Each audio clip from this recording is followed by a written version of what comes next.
میں ڈالا گیا۔ جب جیل میں جانے لگے دروازے پر پہنچے تو اس دن ایک چور جیل سے رہا ہو رہا تھا۔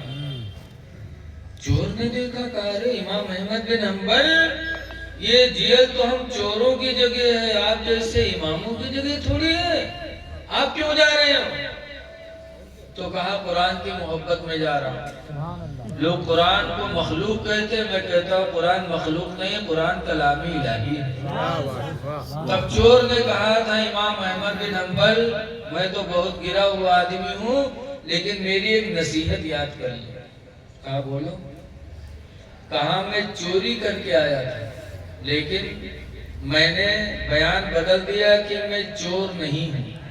تو کتنوں کوڑے پڑے لیکن میں بیان نہیں بدلا، میں یہی کہتا رہا چور نہیں ہوں، چور نہیں ہوں، حالانکہ میں چور تھا، لیکن میں یہی کہتا رہا میں چور نہیں، میں چور نہیں۔ تو آج مجھے رہائی کا پروانہ مل گیا، اور تم تو حق پر آ رہے ہو، ہم ناحق پر تھے، تو بیان نہیں بدلا تو رہائی مل گئی، اور تم تو حق پر جا رہے ہو۔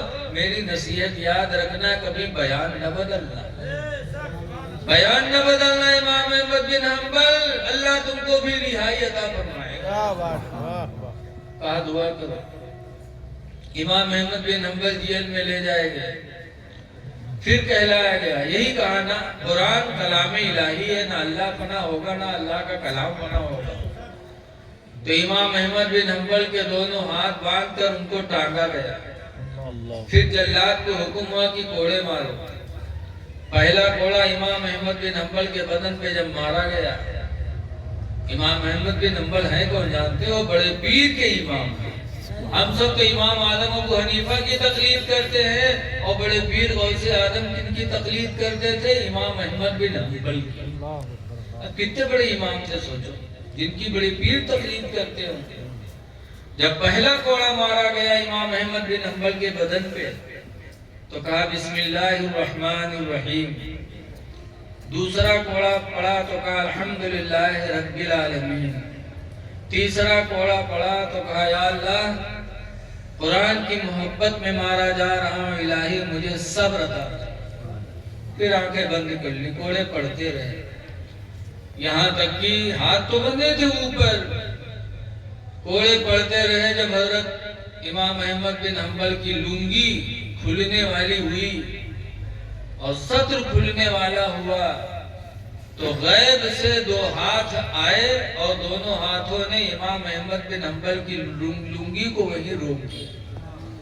ہاتھ اوپر بنے تھے، غیبی دو ہاتھ آئے، لنگی کو روکا۔ جب امام احمد بن حنبل کی جیل کے لوگوں نے کرامت دیکھی تو سب کو یقین ہو گیا کہ جو امام احمد بن حنبل کہتے وہی برحق ہے۔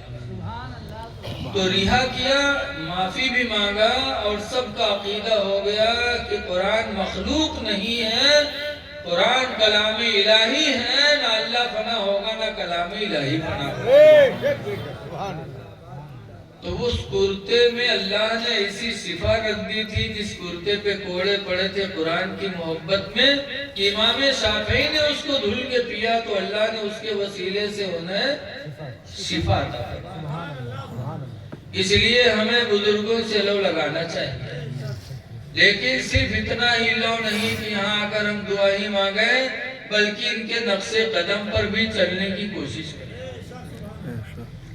حدیث پاک میں میرے آقا مولا فرماتے من صلی الصلوات الخمسہ، جس نے 5 وقت کی نمازیں ادا کی، ودعا للوالدین، اور 5 نمازوں کے بعد ماں باپ کے لیے دعائیں مانگی، فقد ادى حق اللہ وحق والدیہ، تو اس نے اللہ کے حق کو بھی ادا کر دیا اور اپنے ماں باپ کے حق کو بھی ادا کر دیا۔